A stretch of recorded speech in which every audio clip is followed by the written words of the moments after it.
everyone, and welcome to Zest to Zen with me, Shel Marie, the podcast that will take you on a journey from the hustle to the harmony, fueling your passion whilst finding your peace. Today, it's an absolute honor to welcome Dr. Rodney King, a philosopher, martial artist, and mindful leadership coach, whose life has been shaped by resilience, courage, and profound transformation. From growing up fatherless on the streets of Johannesburg, surviving very extreme hardship and trauma, to earning a PhD in mindful embodiment leadership, his journey embodies the power of truly turning struggle into wisdom and empowerment. Through his Coaching Philosophia, he guides leaders and seekers alike to reconnect with presence, cultivate resilience, and live their truth fully with courage, vulnerability, and grace. His story and journey invites us to explore what it truly means to flourish in a fragmented world. Welcome, welcome, welcome. Well, thanks for having me, Shel. I am excited to be here. You're so welcome. And so just first of all, even though I know the meaning, but I would love you to explain it behind your incredible name for your coaching. But obviously in our minds, we have other words that like to try and get in there and take over. Let's just start with that. Where did that come from? Well, philosophia is, for all intents and purposes, the original word for philosophy. Yeah. And ancient Greek literally translated the love of wisdom. Beautiful, because I did my little research. Excellent. Yeah. So yeah, that's the thing, right? So coaching philosophia is exactly as it sounds. It's coaching the love of wisdom. Yeah. Which I think we can probably all agree we need quite a lot of that in this moment in time. Absolutely. Yes, absolutely. As we all know, often what we go through, we gain those badges of wisdom. As I know from what you've shared with me already, I know you've lived some really extreme circumstances. And obviously you are more, I know you've written it as an article, so don't feel like you have to openly share it now. We can direct people to that. Or if there's anything you do feel comfortable sharing, from the purpose of how that shaped you into the incredible man you are today. Well, thank you for that. I don't know about the incredible part. I think like everybody else, I'm trying to figure it out day by day, right? So I literally turned 52 a couple of weeks ago, and I'm still trying to figure this whole thing out. Like the article that I sent you that you read, which was really just kind of situating where I am now and why I'm doing the work that I'm doing. I mean, for most of my adult life, my professional adult life, I was a martial arts teacher.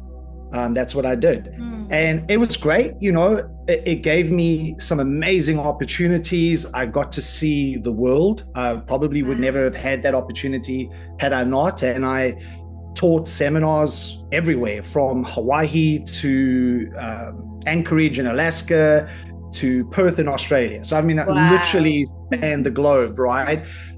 So that's an amazing experience. But the way that I approached martial arts was from a highly performance-based approach.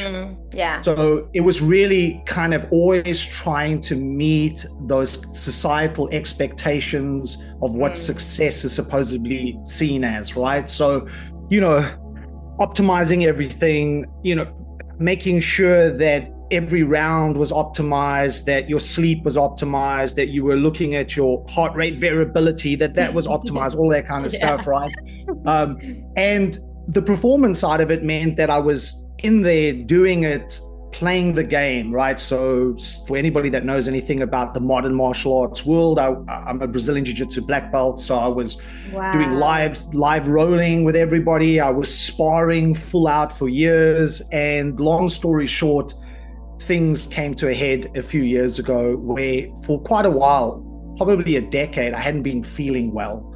But I just got on with it, right? And I suppose the way that we can define that is I was a high functioning depressive. I was feeling depressed all the time. I was feeling terrible, but I was getting on airplanes. I was traveling the world. I was teaching. I was doing what I was supposed to do.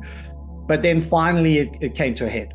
My body just gave in, and reluctantly I went down the rabbit hole, right? Because you don't want to admit that you're breaking. Yeah. And so I went down the rabbit hole. I went to see all the specialists, and basically the short story of the long is I was diagnosed with severe cervical degen in my neck. It's really, really bad. So what that for me, what that means is that every single day I've got headaches.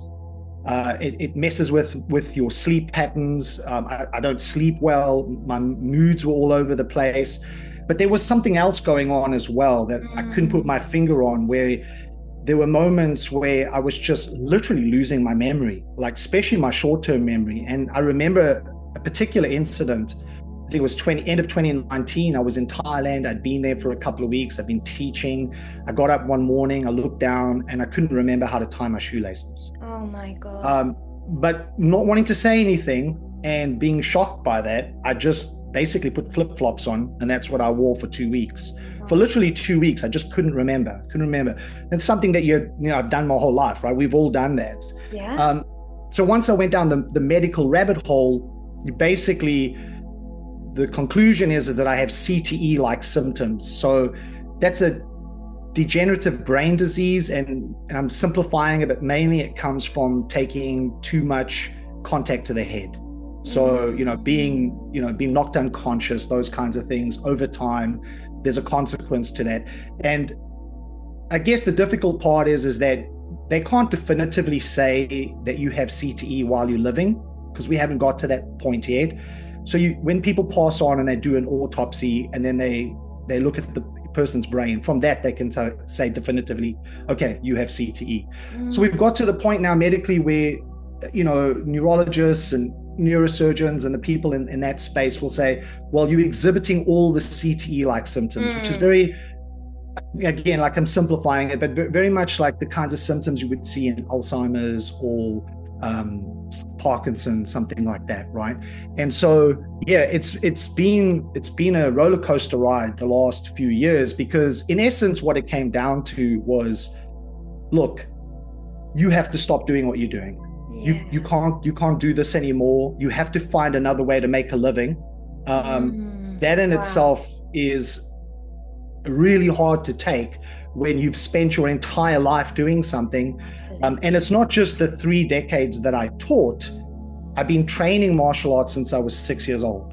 Wow. So this was something, almost my entire life experience. And the experts are saying, look, you need to do something else. So this kind of iteration where I am now, Coaching Philosophia, is kind of shifting into what I possibly could argue as my other love, which is philosophy. Yeah. Because I have the academic background and I went down that route as well. And so I'm now basically, not only am I on a healing journey, but I'm also talking about what has been working for me, how I'm doing. Each day is in itself an experiment. And that's really what my work is about. So first of all, thank you so much for sharing all of that. But second of all, I repeat, this incredible man, because I think you really need to know that. Because regardless at the point you're at now, not everyone gets to travel the world and teach all over the world. Not everyone can just, and I know it's a process still, but really sit with it and acknowledge something that people are basically telling you they're not certain about. That is incredible. Like, I really want you to know that. Like, sure. And that's why I even believe, like, your name, even the name of your coaching, even though I got a little muddles it up, it holds such a beautiful, loving feeling to it. already.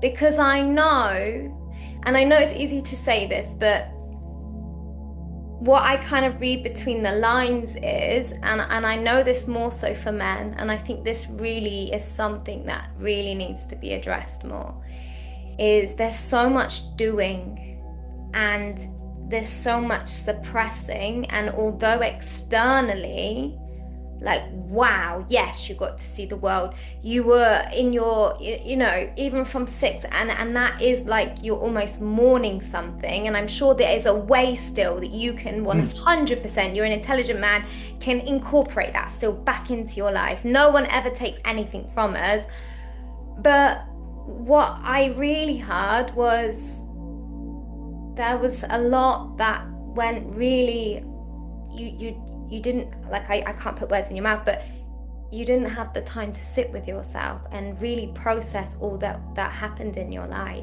Because I know that what you've shared, which still is like absolutely mind-blowing, like that you're going through now, but I know that in the article, what you've already been through, that's a lot. And I just really want to honor you. I honestly, I'm really in awe of you, and I truly believe, regardless, and you know, no medical profession, but you know, I'm speaking to a doctor here, come on. And we know a lot is mind.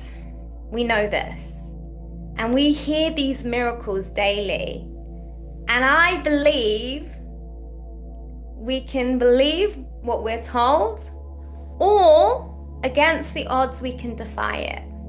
Yeah, absolutely. I mean, and I know that that's what you're gonna do.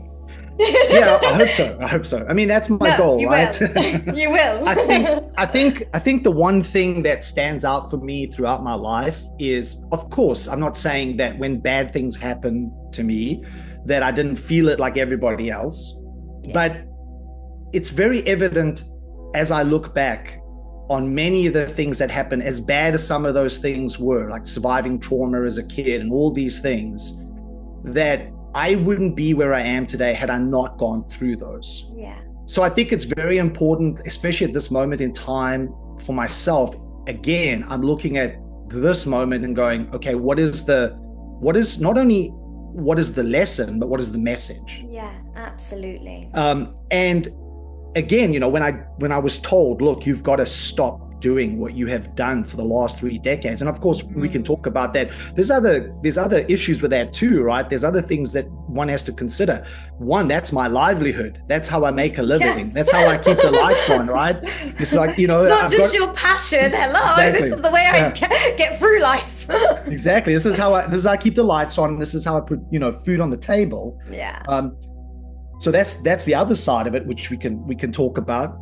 But the fact of the matter is that as a few years have gone by and I look back, it was important for it to happen when it happened, because if it hadn't, I might have continued down the road, not only created more damage, but more so than that, I would have failed to be able to place myself in a moment where the learning needed to happen and the recognition needed to happen for stuff that maybe I was unable to attend to while I was so busy trying to mete out what modern society says you should be doing in order to be successful, right? So if I look back at when I was at my most successful, at least in how society would define success materialistically and so on, I mean, I had everything I didn't have as a child. So I had the house with the right zip code. I had the sports car. I was taking my family on trips around the world. So it wasn't just me traveling to teach, but we were traveling around the world. My 2 sons were able to see the world, which is something I never did growing up. So of course, there were amazing benefits there. But if you asked me if I was truly content with myself, I wasn't. I'm not the kind of person that believes so much in happiness. And my issue with happiness is, for me at least, the way that I view it is that happiness is momentary. It's fleeting. I can be happy for an hour or happy for a day, and then the next day the world hits you again with a curveball, right? And you're back to square one. Yeah. So what I'm always trying to seek out is contentment, because I feel like even when things go wrong or things don't work out the way that you would like them to, you can still be content. And that's a good place to be. But I wasn't content, even though I had all the right things that society says you should have in order to be quote unquote happy. And it wasn't the case. And so having this experience happen to me, and actually where I happen to be right now, getting that news, which we briefly mentioned before we jumped on this interview, was that I'm living on the Isle of Man, although I'm originally from South Africa. Yeah. And most people won't even know where the Isle of Man is. Yeah. It's like, I do, but yeah. It's in the middle of nowhere, right? Man. It's funny you say that, right? So if I go over to the mainland, so the mainland for me would be England, right? If I go over to England, you would be surprised how many people don't know where the Isle of Man is. It's insane. They'll be like, you mean the Isle of Wight? No. Yeah, no. Isle of Man. Yeah. So for those who don't know, where I am is basically in between England and Ireland is the Irish Sea, and there's a little dot in the middle of that sea. If you went on Google Maps and you zoomed forever, eventually you'd see it. He'll wave. So that's where I am. But what's beautiful about the Isle of Man is it's a UNESCO biosphere. So there is still a lot of the natural world available. Yeah. And so healing. Getting told this, but also being in a place where if I wanted to, and I do, I can go and walk the rugged cliffs across the coastline. I can go into beautiful woodlands. I can see waterfalls. I can go see ancient ruins that have been left since the Druids. All of this has contributed to, I wouldn't say a new way of seeing things, but I would say a remembrance. And what I mean by that is that if I go back in my life to being a small child before the modern world got hold of me and twisted my mind into what it wanted me or said I should be in order to be seen as valued, I was the kind of kid that was sensitive, creative, imaginative, and deeply connected to the natural world.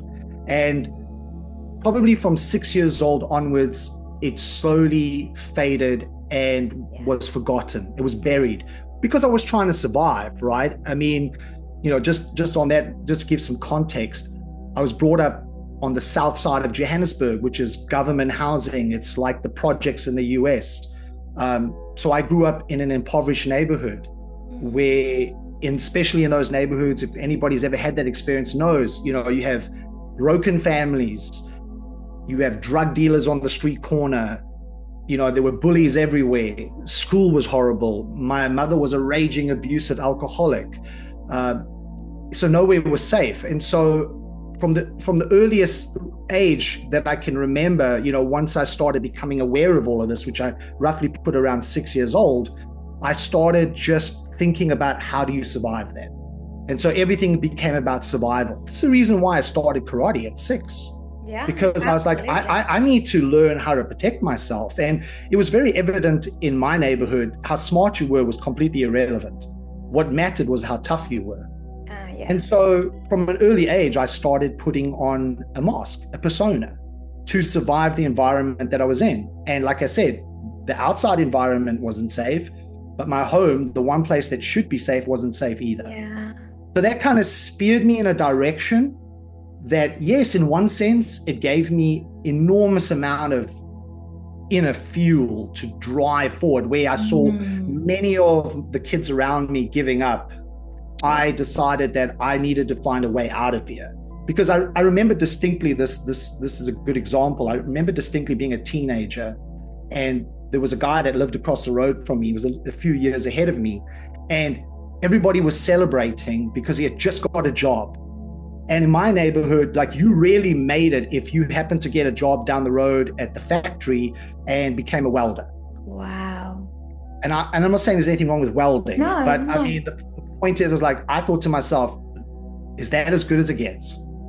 I don't want that to be my experience, right? And so everything drove me towards wanting to become something more than that. And of course, what you naturally do when you look around and you go, what is that?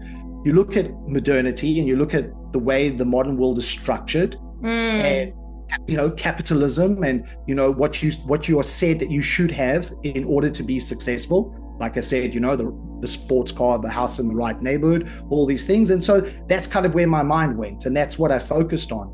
But as I achieved all of those accolades, it just never seemed to fill the hole that was in me. There was something that was missing, something that was empty. Yeah. And that's been coming back really, really strong since I've been going through my health struggles. It's coming back into the forefront. So that's what I mean by remembering, more so than this is a new thing. And to be honest, I think most people, if they're really honest with themselves and they go back to their earliest childhood memory, if they felt safe and they were in the right place, in the right moment, the right time, there is a moment of stillness where you feel you are good enough. Yeah. And you don't need anything else. And I think we end up chasing that our whole lives. Yeah. And most people miss it. Most people never rediscover it. And I think a big part of it is because, again, not to, kind of beating the same thing, the same drum, but because modern society is driving us towards what it says is going to be a place of success, but in actual fact, everything you should be doing to be truly successful, at least in yourself, is the opposite of what modern society says you should do. I agree. Yeah.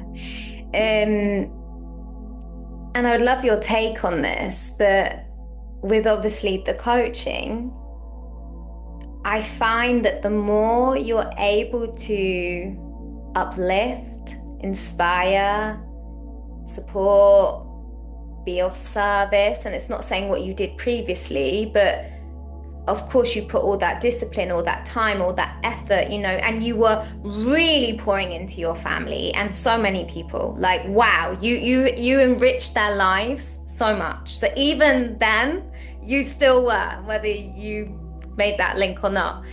But there's just something, it's not saying, oh, everyone be a coach. It's not saying that.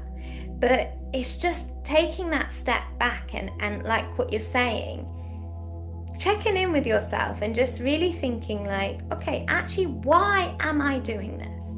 Why am I actually really doing this? Even with this podcast, I never intended to do this podcast. It actually started as just someone saying, hey, should we just have a chat? And it tumbleweeded. And then he kind of said, oh, I'm too busy, pulled out. And then I was like, oh. And that's when I then keep going. And I no. But this isn't about me. And that's what I love about it, is it's actually nothing to do with me. And that's why I show up, regardless of whether it's got however many subscribers, even if people aren't liking it, even if people aren't commenting, even if it's not growing society as how success looks for a podcast. I show up because I know it's important for that human connection, and to be, if all I can be right now is just someone that helps send some love and support to another person and tell them, you know what, we've all been through this and you're doing really amazing, then for me, I'm fulfilled. So yeah, that's beautiful. And I mean, that why question, that's a philosophical question, right? Yeah. So it's exactly that. I guess, yeah. And in a similar way, absolutely. I mean, I coached people for 3 decades. I gave people skills that made them feel safer, especially as they moved around the world. I enabled many, many people to overcome deep trauma that they might have gone through their life. And so absolutely, I'm proud of all the work that I did there. I guess what I'm doing, and you're right, I mean, what I'm doing now is merely just an extension of what I did on the mat. I always felt that what I was doing was I was training people to be rebels, but in the nicest way, right? Rebels in the sense that they, we see the world the way it is. I call it living in the absurd. It is crazy if you think about it, how we live, what we are asked to do. We get on this planet. Not one of us said we wanted to be here. And then we quickly learn, in order to be here, there's certain things that we have to do in order to just survive, paying the rent, all these kinds of things, right? It's a form of slavery, honestly. It's like that shouldn't be the experience we should have as human beings on this planet. Yeah. We should really be in a place where we can fully explore our full potential, and also be custodians to the natural world, because I think that's really one of the reasons why we are. But that is not the case for most of us. So being a rebel for me then is saying, okay, we are working within constraints, if we like it or not. They're constraints. It could be financial constraints, whatever that may be. But what can I do, even though I'm constrained, so that I rediscover my inner wildness? Yeah. How can I be free, even though I might find myself in what could easily be considered a cage? Yes. And in that sense, my advice to people always is, and this is my own advice, and I don't say it's for everybody, but what I found is that if you start doing things, start creating practices that in modernity, it would be seen as frivolous, like waste of time. There's no point in doing this. Those are the things you should be doing to re-engage or reopen yourself to your inner wildness. So I can give examples of what that is, right? These kind of practices that I do is that in the past, what I would do, which is what many people would do, you need to do some kind of exercise, right? And you can't just sit behind your table all day long. So you'll go for a walk, but the walk always has an objective. It's like, I'm going to walk from this point to that point. It's going to be 10 minutes there, 10 minutes back, and then I'm back in my office. And that's fine. But again, what you've done is you've basically just become part of the machine, another cog in the machine's kind of working itself out. And I can't see how that can in any way, shape or form invoke your inner wildness. So what I do now is I say to myself, yes, go for that walk, but with no destination in mind. Yes, that's what I do. Right? And add to that before you continue, and people think I'm absolutely crazy, I don't take my phone. And they're like, what? I'm like, no, I don't. Even having music on quietly, I'm like, no, I want to be fully in this moment. I want to be fully present.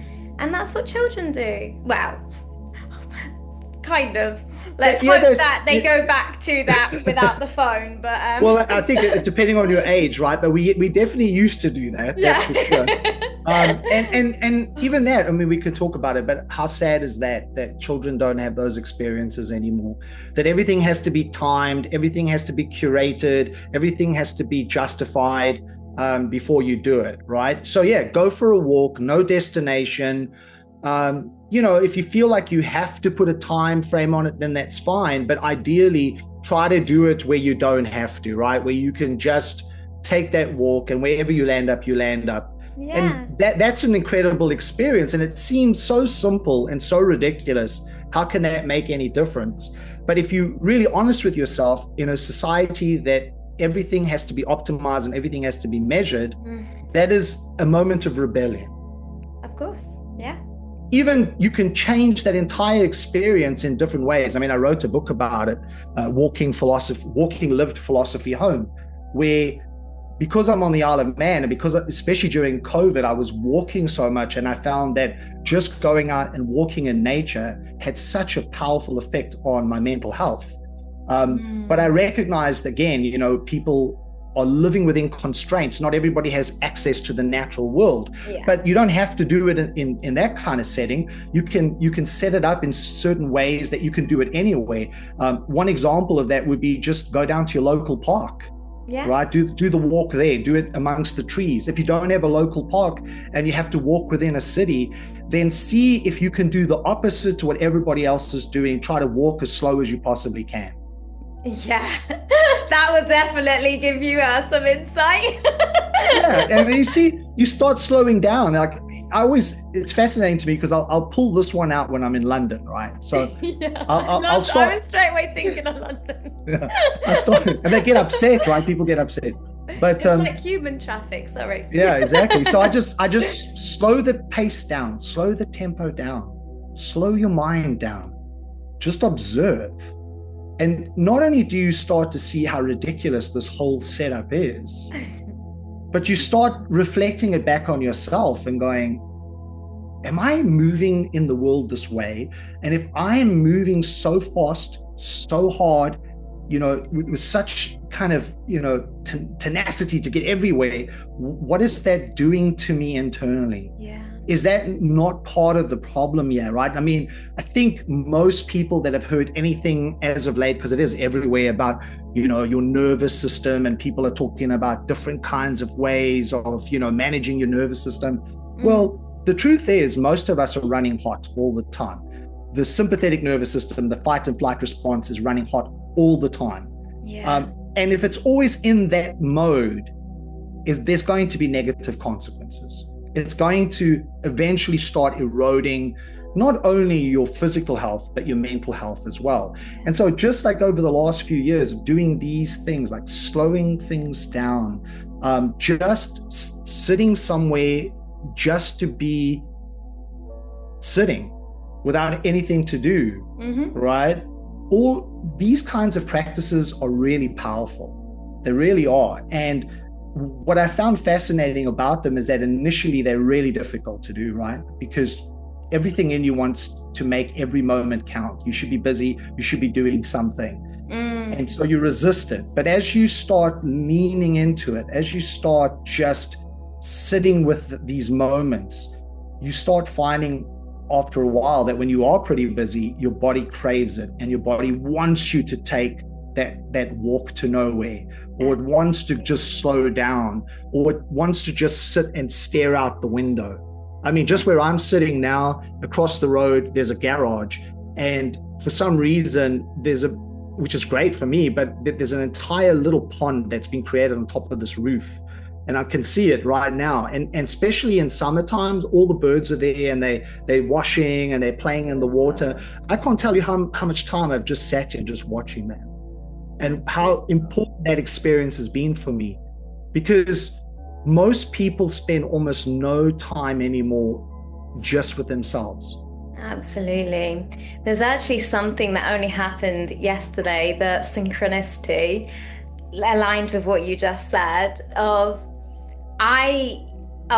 at first, like, you feel uncomfortable, and then what I notice is how other people feel. So let me just share a really quick example. That I'm at the moment near the most beautiful beach, and it was raining yesterday. It was but I, as much as possible, like to take a walk and go near the sea and have a sit down and just have some time to myself. And I really usually want to sit on the beach, but obviously it was raining. Okay, I could have created it somehow, but I didn't. I just wanted to sit and enjoy, but not have the rain on me. So I went up slightly on some stairs, which then had a tree, so I knew I'd be sheltered. And it's just so interesting when you say you do the opposite to what almost everyone else is doing. So I was sat there and I just was looking out at the sea. If you think about this, that's what you do on a beach, yeah? But it's just interesting. Every single person, I kid you not, that walked past me, they literally were they were staring at me like there was something wrong with me. Like, what's she doing? Is she okay? And I'm like, it's so interesting because I'm doing exactly what I would do if I was sat on the beach, but sitting on a beach looking at the sea, that's society-wise, that's normal. But to sit on the steps under a tree having shade, but still wanting to enjoy the looking at the beach. And by the way, everyone was then stopping to take photos of the sea. But it's just really interesting that they looked at me first, what's she doing? And then looked at the sea. But before that, they were not noticing anything. And it's just really interesting. So there was a part of me in that moment that was like, because I could feel their uncomfortability, I was then like, am I doing something? And I was like, no, Shelley, you're sitting and looking at the sea. But it just, the whole thing felt so awkward. And it just shows like, back to when we really stop and we're present, how much we are really programmed. Because what's the difference between on the sand and on some steps? But it just really made people, I could just feel how uncomfortable they felt. It was really odd. And that's like the indicator that you're doing the right thing, to be honest. It's like, because it's the same thing when we're talking about London. If you slow down in London, everybody thinks there's something wrong with you, right? Yeah. Because everybody's moving as fast as they possibly can. And as soon as you slow down, as you said, you notice everything. You notice things that other people don't notice. And that in itself is a beautiful experience. I mean, I remember I was in a little while ago when I was still teaching, I was in Norway, and I'd taken a break and I was sitting outside in this open area. The library was across the road, but it was this kind of beautiful open area, and the snow had been melting, so there was a little pond that was created in front of me, and all these little birds were playing in it. And I just sat there, and it was beautiful to watch, right? Because they were playing, and then they would jump back into the tree and then come back into the water, and it was this kind of whole beautiful experience happening, and people would just walk straight through it. Yeah. And even though the birds, they're just right through it, right? And that's what I'm saying is like we've lost touch with these important, precious, unoptimized moments. Yeah. Moments of awe. And when we do that, we just become a cog in the machine. And that is not a really good place to be. Not for anybody. And even though society says we should be doing all these things to succeed, in the end, I feel like this is a big part of why so many people are struggling, is that this kind of way of showing up in the world where everything is about competition, everything is about hustle, everything is about measurement, about optimizing. I mean, we optimize everything, right? Even we have sleep apps now, we have meditation apps. I mean, it goes on and on and on. Where the whole point, as an example to that, would be meditation is supposed to be done just you sitting.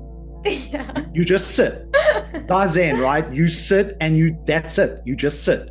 And you sit, the thing, you sit for as much time as possible. Yeah, no, they don't want to. They don't want to sit with themselves. That's the thing. Because when you sit with yourself, that's when you really hear what's going on inside you. And it's a shame. And hopefully, because we always have to believe in the real greatness and the goodness of humanity, and that we can all at any point have the power to change the way we think and feel and the way we do things. But yeah, I hear. Yeah, but I mean, I guess that's kind of my message is, find moments that are unoptimized.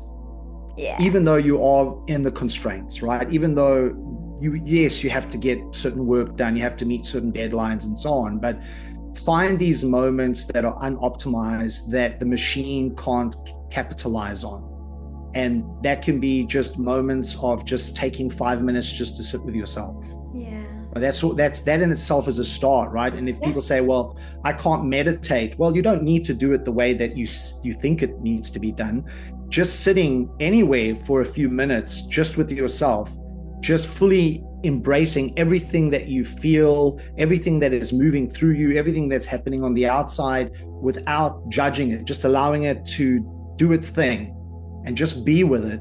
That is meditation. And you don't need to necessarily be sitting on a zafu, cross-legged, and telling yourself, I've got to get in 30 minutes meditation today, right?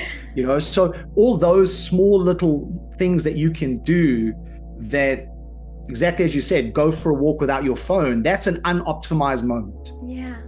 So for that, whatever, how many minutes you're out there walking, it's just you. Yeah. And there's nothing even wrong. Painting without having overstimulation. Yeah. I think it's not really the task, it's the intention and the way it's carried out. So even for me, when I paint, I purposely don't have music on that's going to really stimulate me. I purposely have like frequency or just sound. So then I'm really in the moment. When I dance again, like I just think everything's so loud right now. And exactly. And that's another thing. If you can find a way to move away from the noise, that in itself is a really good thing too. Right. And so all of these things we're talking about, as simple as they may be, and that's the thing I think that's beautiful about them, is that all these practices are accessible. Yeah. And it doesn't cost any money either in most instances, right? So that's what I was just thinking. Yeah. Tick, tick, boom. Yeah. So like, I mean, and I could go on and on and on about the different kinds of ways that you can engage with these practices. I mean, just the other day I was doing this because it's, moving into autumn now. So all the leaves are falling, they're all over the ground.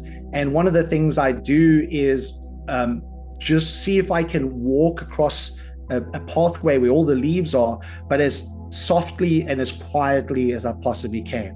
Kind of like a kid's game, right? Like that's what I mean. That it's just tapping back into that childlike wonder, because how many sayings as well of, oh, grow up and all this, and it's like everything is so trying to keep us out of that, but that's the gem, that's the joy. Or just having a genuine conversation with somebody without an expectation. Exactly. Beautiful.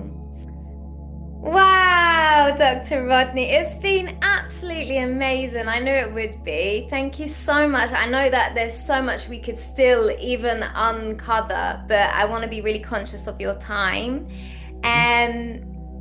Just before, if there's anything that you would like to share of how people can get in contact with you or what you're offering?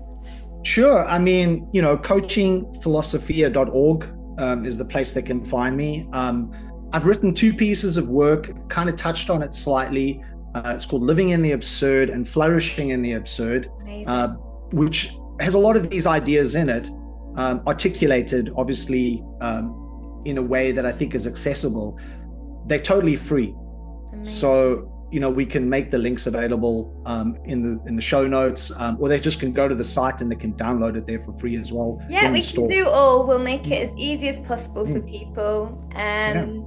I think as I said, I think you're incredible. I'm really, I just have this like really great feeling that you've experienced what you've experienced, but I feel like you're really stepping actually fully into your power now, and I'm excited for you. I'm excited for the unfolding, and let's keep in touch. And just before you go, I know we've shared so much already, but it doesn't have to be related or not related, whatever comes to your mind. I always ask my guests, if there's something someone listening right now would really benefit from hearing, what would you tell them? I think it comes down to what we've been talking about. Figure out things that you can do that is in opposition to what society says you should be or be doing to be successful, and do that. Oh yeah. Wise words, back to the love of wisdom. Thank you so much. Absolutely. Well, thanks, Shel. Appreciate it.